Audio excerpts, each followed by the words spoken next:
நேஹா, இன்னைக்கு தமிழ் ஹோம்ஒர்க் முடிச்சிட்டியா? அந்த சொலவடைகள் தானே, அது படிச்சுட்ருக்கேன்ப்பா. சரி, நான் சொல்கிறேன், நீ எனக்கு கொஞ்சம் கரெக்ஷன் பண்ணுறியா? அணை உடைஞ்சு போனால் வெள்ளம் அழுதாலும் வராது. அதுக்கு மீனிங் சொல்கிறேன், கேட்டுக்கோ. இப்போ நீ சரியாக படிக்கலைன்னா வாழ்க்கையில் முன்னேற முடியாது.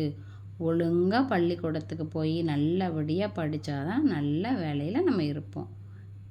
ஓகேவா? கரெக்டாக சொல்லிட்டுப்பா.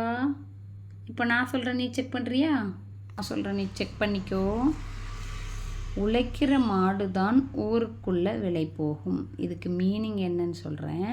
நீ படிக்கலைன்னா ஊரில் யாரும் மதிக்க மாட்டாங்க. அதனால் நீ பள்ளிக்கூடத்துக்கு போய் நல்லா படிக்கணும். கரெக்டாப்பா? நம்ம 2 பேரும் சொலவடைகள் நல்லா படிச்சிட்டோம்ப்பா.